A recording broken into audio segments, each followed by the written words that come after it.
Meu querido amigo Paulinho Boa Pessoa, não perco em hipótese alguma nenhuma história aqui do teu canal. Eu amo te ouvir.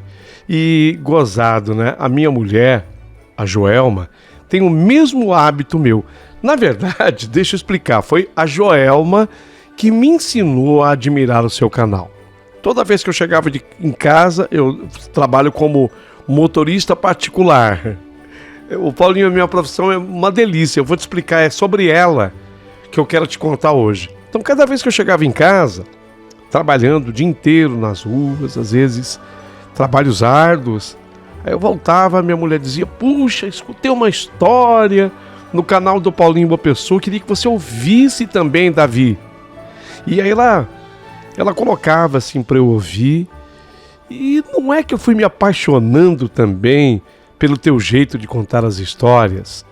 Então, Joelma, a minha mulher, ela acabou contagiando-me também com as suas histórias. E eu aprendi também a te admirar. Hoje, por exemplo, eu quero contar a minha história que tem tudo a ver com aquilo que eu faço. Eu trabalho como motorista particular.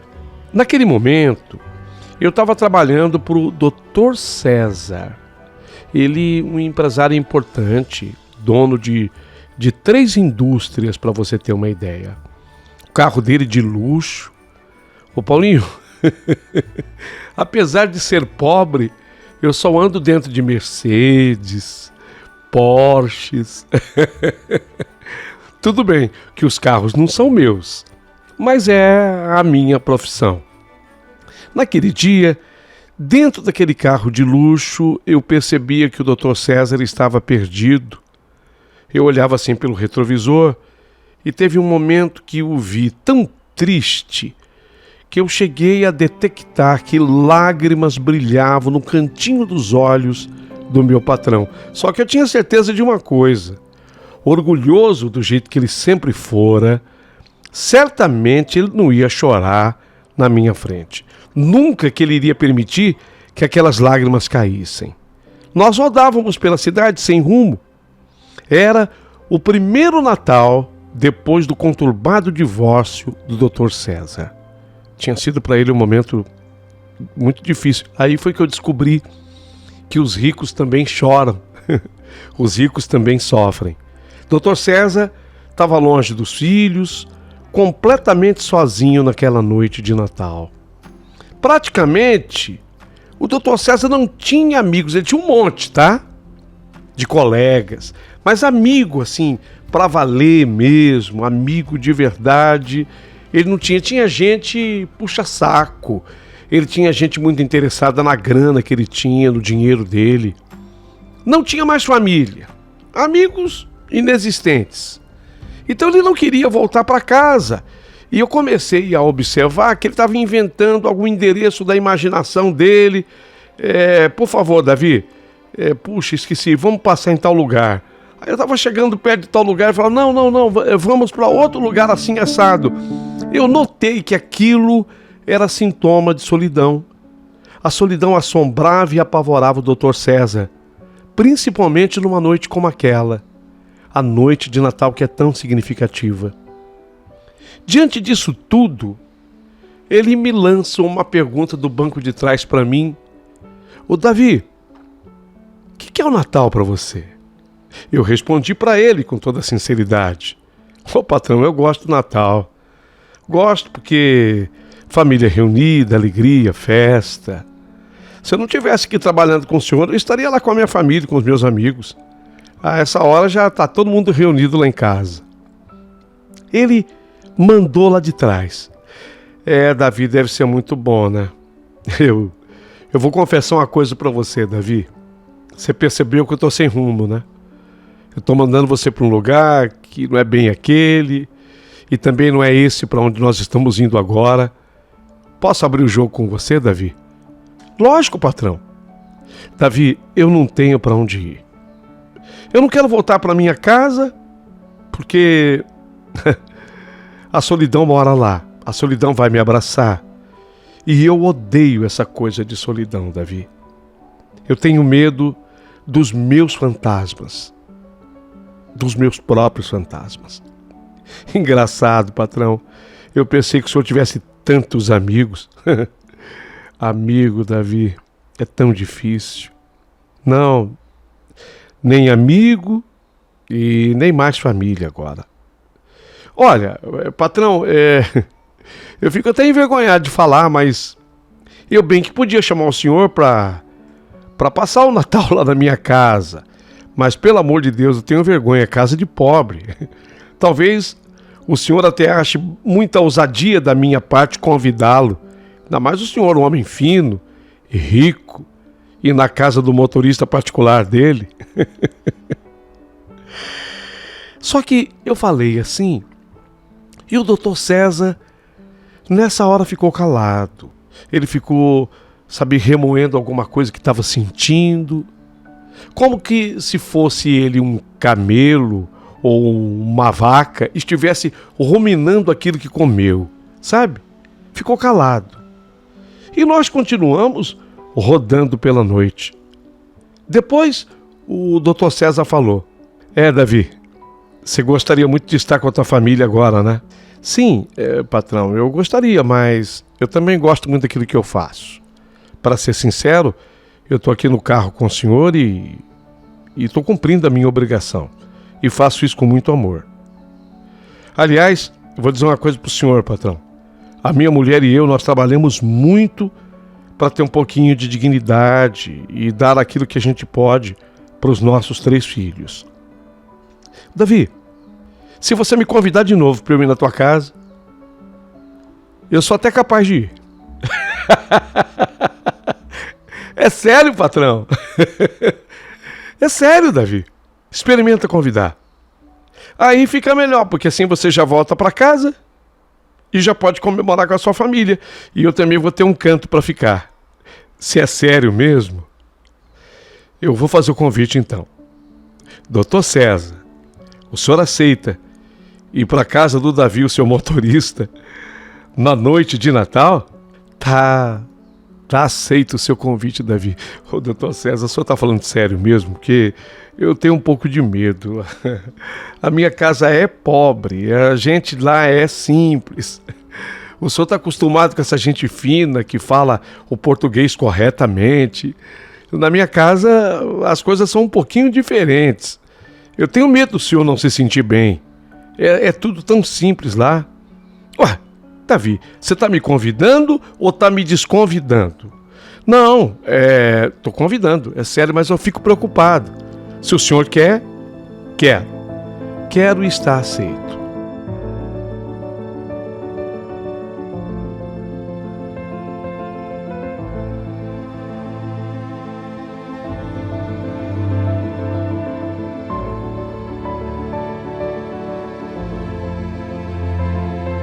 Na verdade, dali para frente eu fui ficando constrangido de saber que o doutor César, meu Deus do céu, aquele homem dono de 3 indústrias, meu patrão, ele ia para a noite de Natal na minha casa, na casa do seu motorista. Eu sabia a vida de luxo que aquele homem vivia, a riqueza com a qual aquele homem convivia. A mansão na qual ele morava, meu Deus do céu, será que isso vai dar certo? E se ele, de repente, encarar numa boa, como é que vai ficar minha mulher, né? Coitadinha, do jeito que ela gosta de agradar as pessoas que vão em casa. Quando ela souber que é o doutor César que está entrando, eu só sei que, pensando nisso tudo, eu estacionei aquela linda Mercedes de 4 portas em frente a minha casinha simples. Quando nós chegamos, o doutor César ainda ficou um pouquinho dentro do carro. Ele ficou olhando para minha casa simples. Eu cheguei a pensar assim, será que ele está arrependido? Mas eu não perguntei para ele. Dessa vez, não. Eu deixei simplesmente que ele agisse. Abri a minha porta e ele nem esperou que eu abrisse a dele. Ele já foi abrindo a porta dele também. Nós fomos entrando em casa. Ele com aquele terno bem cortado. Aquilo havia sido o costureiro famoso que havia feito para ele. Aquele terno lindo, aquela gravata de seda espetacular, um anel com o qual ele andava que tinha brilhantes, diamantes, sei lá o que era aquele anel. Eu já fui anunciando pro pessoal de casa, gente, doutor César veio comigo. O doutor César veio comigo e fomos entrando. De cara, ele já viu aquela caixa de isopor com gelo dentro onde nós mantínhamos a cerveja. A caixa nem tampa tinha. Era uma caixa de isopor para manter a cerveja geladinha.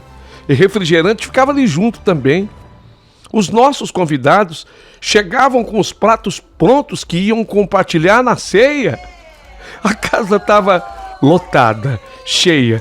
A minha sogra, o meu sogro, a minha cunhada com o cunhado, com os filhos, a minha irmã que também veio, estava separada, trouxe consigo os 3 filhos. A casa de gente pobre estava lotada. Quer dizer, o ambiente estava alegre, descontraído como sempre.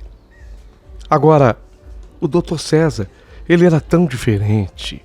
A verdade, e aqui eu vou dar alguns particulares do doutor César. Ele não era essa simpatia toda que vocês estão imaginando, não. Ele já era filho de gente rica.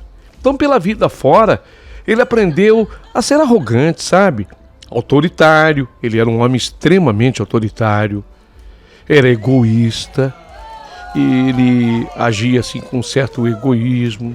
Eu via as atitudes dele. Quantas vezes eu, transportando ou levando de um canto para o outro, eu o via maltratando funcionários, xingando funcionários, despedindo funcionários assim, como se despedisse um cachorro. Ele era um homem refinado? Era. Era um homem fino? Era. Sofisticado? Era. Mas era um homem, e eu não estou aqui para passar pano na situação. Eu estou aqui para relatar o doutor César conforme ele era. Ele era um homem arrogante. Então, quando ele chegou na minha casa, aquela simplicidade toda, eu até tremia de tão nervoso que eu estava. Ele se sentiu em casa um peixe fora d'água. A minha mulher, a Isabel, ela ficou assustada, coitada. Eu sabia que a Isabel ia ficar daquele jeito. Amor, mas teu patrão... Isabel, eu convidei para ele vir aqui em casa. Eu vi que ele estava muito só, muito solitário. De início ele ficou calado, mas depois ele aceitou. Homem de Deus, você não tem juízo. Você devia ter me telefonado antes para dar uma ajeitada melhor na casa. Mas, pelo amor de Deus, é noite de Natal. Não tem jeito da nossa casa estar mais bonita do que ela está. Ai, meu Deus do céu, mas é tudo tão simples. Será que ele não vai reparar? Amor, se ele reparar, o que eu posso fazer? Ele estava muito solitário. E eu convidei para ele, pelo menos, comemorar o Natal com a gente. Que ideia, Davi. Davi, eu tô com medo, sei lá, desse homem estragar a nossa festa. Ele tem, assim, o nariz empinado, né? Não é você que me fala que ele é durão, ele é arrogante. Você mesmo morre de medo dele? Ai, Davi, o que você foi fazer? Todo mundo vai ficar sem graça com ele aqui. E ele vai nos achar um horror. Por que você fez isso, Davi? Calma, Isabel. Calma. Daqui a pouquinho, se ele se sentir mal, eu o conheço. Ele vai me pedir para ir embora. Eu acho que ele veio só por educação. Foi porque eu fiz o convite mesmo para ele. Mas agora fazer o quê? Já aconteceu, né, Bel? Agora vamos encarar. A princípio, eu notava que todos em casa, de fato, todos ficaram constrangidos e sem saber como agir, na verdade. O doutor César observava tudo? Não, definitivamente, ele não conhecia aquele mundo. Ele nasceu, gente, falando de novo do doutor César, ele nasceu num berço de ouro. Em seus quase 50 anos de vida, ele nunca conheceu a pobreza. Tudo para ele, então, era novidade. E algumas coisas ele achava inconcebível, ele torcia assim o nariz. Eu percebia. Aos poucos, quem estava assim, inibido, retraído, a turma foi se soltando. E alguém faz a caipirinha, meu cunhado é danado. Ah, meu cunhado Edgar, quando ele cisma de fazer caipirinha, ele começa a fazer caipirinha de limão, depois ele faz de morango, ele faz de maracujá. E ele castiga na cachaça, sabe? A caipirinha dele é docinha, mas também é forte. E lá vai bebida daqui, bebida dali, a turma foi se soltando, a turma foi se acostumando com a presença dele ali. Mas aquele homem, tomando caipirinha, que o Edgar havia feito, aquele homem estava acostumado com vinhos importados. Uma vez, eu fui numa adega com ele. Eu fiquei besta. Esse homem comprou lá uma garrafa de vinho que ele pagou 5.000 e tantos reais. Numa garrafa de vinho. Pagou 5.000 e tantos reais. Agora, aquele homem estava tomando caipirinha que o Edgar havia feito, com gelo que o Edgar quebrava na mão. O Edgar colocava assim a pedra de gelo contra a palma da mão e ele batia, sabe aquela mãozinha de pilão? Ele batia aquela mãozinha de pilão quebrando o gelo. Olha onde eu tinha trazido o Dr. César, meu Deus do céu. O homem estava acostumado com champanhe francês, uísque. Eu não sei que diabo de uísque era aquele de 50 anos. Ele tomava um tal de uísque de 50 anos. Eu lá entendia disso. E agora estava ali bebendo cerveja, bebendo a caipirinha que o Edgar havia feito. Ele provou. Aí ele foi vendo que não era tão ruim assim. Não era. De repente, o pessoal começou a conversar com ele. Ofereceram o salgadinho, que ele sabia que já tinha ouvido falar, mas que eu acho que ele nunca havia provado. E ele foi experimentando de tudo um pouquinho. A princípio, ele torcia o nariz, mas provou. Todos, na minha casa, em sua simplicidade, conversavam com o Dr. César. E ele foi se soltando, e ele começou a observar como aquela gente pobre era feliz. Com um pouquinho que tinha, todo mundo era feliz. Todo mundo conversava, ria alto. Feliz Natal, Feliz Natal. Vem cá, me dá um abraço aqui pra valer, homem. Às vezes ele apertava a mão, não com aquela força toda, e alguém dizia: não, aperta aqui, é pra valer, rapaz, a mão de homem que pode apertar. Feliz Natal pro senhor, hein? E a turma já passando um pouquinho da medida na caipirinha, na cervejinha, e a coisa vai acontecendo. Todos falando alto, rindo, comemorando o Natal. Aquela alegria genuína que pobre sabe ter, só pobre sabe sentir. A toda hora, alguém oferecia para o Dr. César mais bebida aí, mais comida, e ele pensou que ele nunca dividiu o que lhe sobrava. E aqueles dividiam tudo com ele. O pouco que tinham, dividiam com alegria e com prazer. As minhas crianças, os meus sobrinhos, a meninada, a molecada de casa, a molecada toda feliz, entusiasmada com os presentes baratos que elas recebiam. Aquelas bobagens que só criança mesmo se alegra ao receber. Ele deve ter pensado que os filhos dele nunca estavam satisfeitos com nada que ele comprasse. Sempre reclamavam, sempre queriam mais do pai. Até que serviram uma ceia.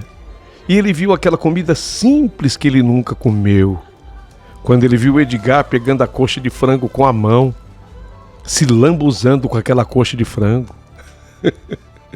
Ele se serviu da batatonese. Era maionese com batata, carne com gordura, farofa e outras tantas iguarias estranhas para o seu mundo. Ah, meu Deus do céu, já esse homem pede para ir embora. Com uma certa resistência, ele foi experimentando de tudo. Ele pensava consigo, eu acho que ele pensava que não podia fazer uma desfeita. Aos poucos, ele começou a achar comida saborosa. Até que veio o primeiro elogio. Mandou o doutor César Sabe aquele da Ana Maria Braga? Que delícia. Quem fez essa leitoa? A Isabel, minha mulher, logo levantou a mão. Fui eu, doutor César. Nossa, que delícia de leitoa. Há muito tempo. Na verdade, eu acho que eu nunca comi uma assim, viu? Tostadinha, gostosa. Que delícia que está. Meu Deus do céu. Todos já o tratavam como um deles. Embora, talvez ele nunca conseguisse se sentir de fato assim.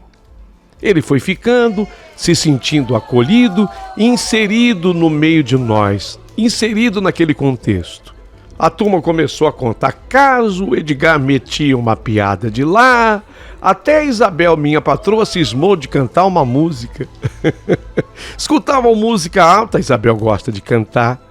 Ela acha que a voz dela lembra um pouquinho a da Inhana, da dupla Cascatinha com a Inhana. Você não acha, amor? Eu, para incentivar, sempre dizia para Isabel, é verdade, a tua voz lembra muito da Inhana. A turma se abraçando, ele não estava acostumado àquilo, mas começou a devolver os abraços. De repente, ninguém mais se importava se ele estava vestido com aquele terno muitíssimo bem cortado e de grife. Ninguém se importava com o sapato de cromo alemão que ele calçava nos pés, e nem com a colônia de finíssimo gosto, com o qual o meu salário inteiro não daria conta de comprar. Se ele estava ali, se o doutor César estava ali, ele era um de nós, ele era amigo, ele era bem recebido.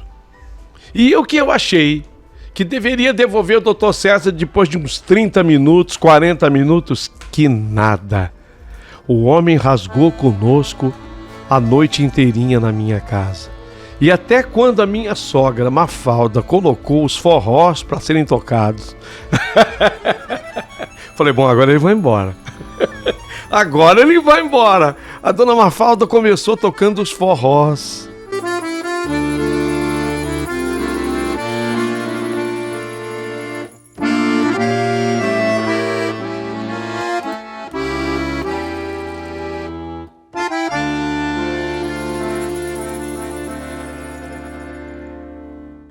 Pois não é que dona Mafalda me tirou o homem para dançar e ele topou?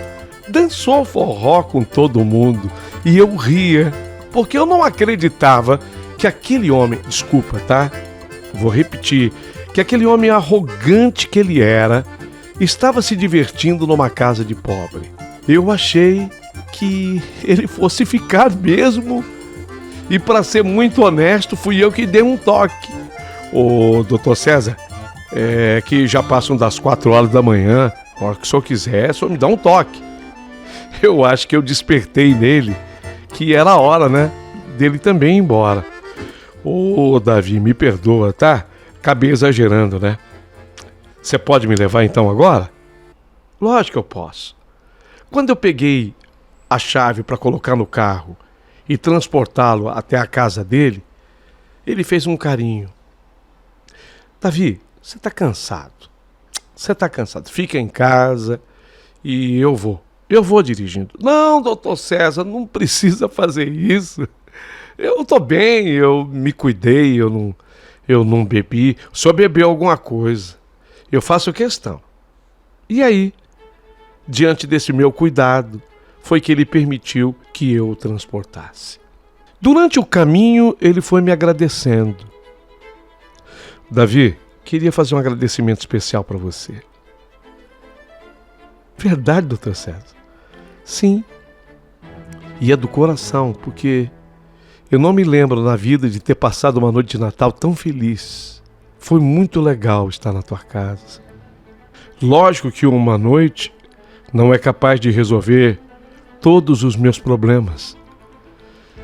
Mas, rapaz, eu tive um momento de felicidade de verdade, para valer. Muito obrigado mesmo. O deixei em casa E meu planejamento era esperar um pouquinho mais, porque quando desse 5 horas da manhã, já tinha ônibus para eu voltar. Mas, mais uma vez, surpreendeu. Dr. César fez questão que eu fosse embora com a Mercedes. Falei, não, doutor César, eu não posso. Essa Mercedes aqui lá no meu bairro, não fica legal. Ele fez questão. Olha, então já que você está cismado com a Mercedes, ele me passou o carro mais simples que ele tinha. Só que o mais simples que ele tinha era muito sofisticado para o meu bairro. E diante da insistência dele, eu fui obrigado a aceitar. E foi assim que eu voltei para casa, com autorização para que eu fizesse o que eu quisesse com o carro durante alguns dias com a minha família. Como meu pessoal havia planejado uma ida a Peruíbe, ele me autorizou e eu fiz essa viagem com a minha turma no pós-natal. Enquanto isso, o Dr. César, ele escreveu na casa dele tudo o que ele sentiu naquela noite. Eu vou procurar resumir, mas ele colocou tudo num pedaço de papel. Ele dizia que havia pensado muito no meio dele, onde as festas eram tão formais e requintadas, e até um certo ponto cheias de falsidade e ostentação. Ele pensou também no quão sem graça essas festas eram, e pensou na alegria com que ele partilhou com a minha gente naquela noite que, segundo ele, se tornou inesquecível. Ele sentiu vergonha da sua sovinice. Isso ele colocou no pedaço de papel. Pensou na arrogância, autoridade com a qual ele agia e sempre imaginou se algum dia conseguiria mudar, adotar uma atitude mais humilde, mais humana. Talvez nada mudasse, mas pode ser também que conseguisse. Talvez aquele Natal encantado que ele passou na minha casa, segundo ele, Natal encantado, pudesse fazê-lo aprender a compartilhar um pouco e não apenas juntar. Pensou em tudo isso. E aí ele adormeceu, prometendo a si mesmo ser uma pessoa melhor. Colocou tudo num pedaço de papel, numa carta.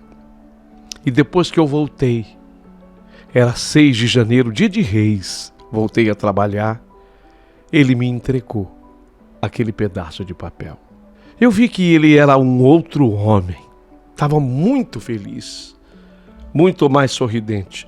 Falou, ô Davi, isso aqui é o resumo de tudo que eu passei na tua casa e do quanto aquela noite me fez bem. Hoje, eu quero que você me leve até o Rio de Janeiro. Pois não, com todo o prazer, doutor César. Só vou avisar minha família. Isso, avisa. E diga que você vai ficar por lá mais ou menos uns 3 dias comigo. Tudo bem?